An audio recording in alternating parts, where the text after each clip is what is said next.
Today I am giving a class on how to speak English. Sometimes you have to express the sentences that has been happened in past, but effect is in present this time. And we have to be very careful while speaking English of this kind of sentences.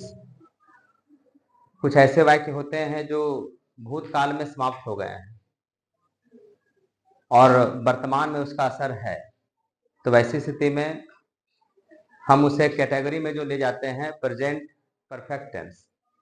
Present perfect tense में आप जानते हैं generally कि मैं जा चुका हूं, मैं खा चुका हूं, हम लोग लिख चुके हैं, तुम आ चुके हो, वह भूल चुका है, वह बीमार हो चुका है, वह पागल हो गया है, वे लोग गिर गए हैं, वे लोग जीत गए हैं।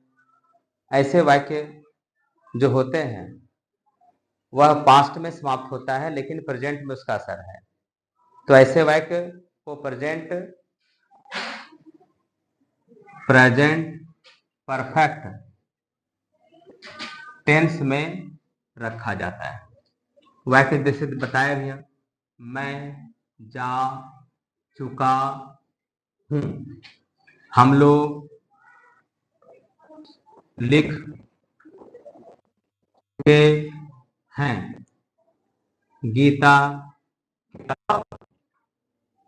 पढ़ चुकी है, राधा खाना पका चुकी है,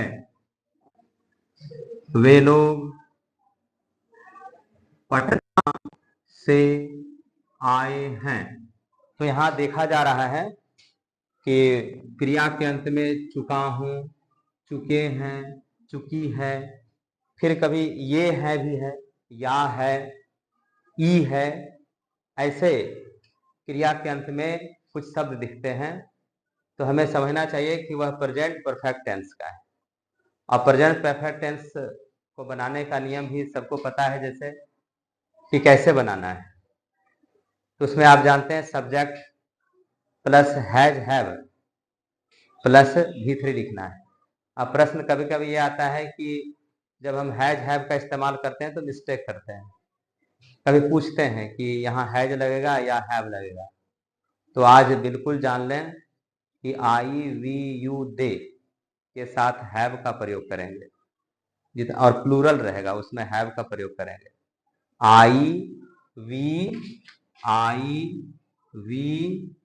यू दे, और कोई भी प्लूरल चीज रहा, प्लूरल कैसा, जैसे हो गया Ram and Mohan, Ram and Mohan, dogs, ऐसा कुछ रहेगा। सब में लगानी है हैव, सब में हैव, ये सब हैव के एरिया का है, हैव। अब है प्रश्न कि हैज कहाँ लगाएंगे, तो इसके लिए भी है ही, सी, इट, कोई सिंगुलर नेम है, सिंगुलर नाउन है, सिंगुलर नाउन बॉय हो सकता है, मैन हो सकता है, द फार्मर, द टीचर, कुछ भी, सबके साथ हैज लगानी है, हैज, सबके साथ हैज। तो जैसा यहाँ पर कुछ सेंटेंस लिखा गया है, मैं जा चुका हूं, तो बहुत इजीली हम इसका ट्रांसलेट कर लेंगे। I have gone, V3 form. हम लोग लिख चुके हैं, वी हैव रिटन। गीता किताब पढ़ चुकी है, Gita has read the book.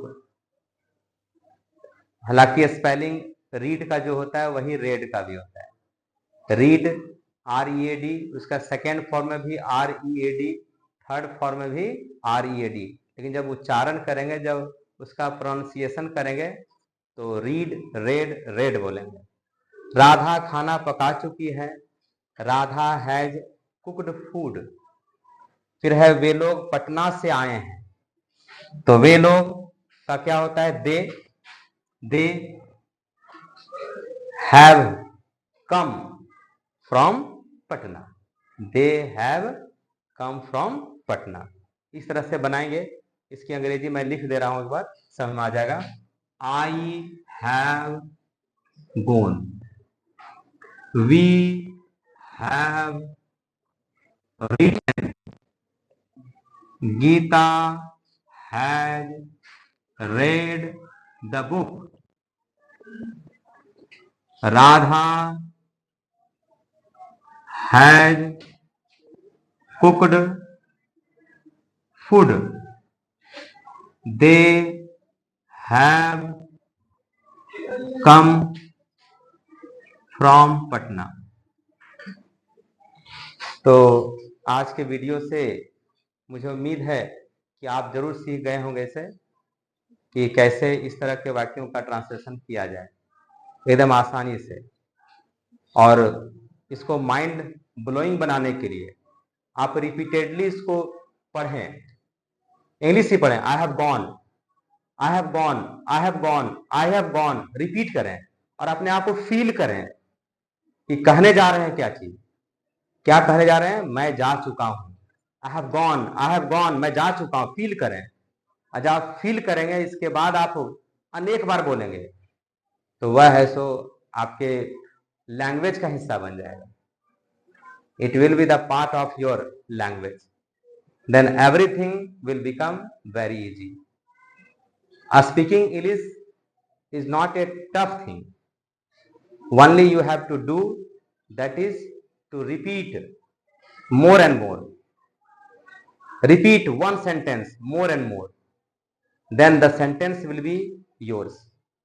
It will become your tongue.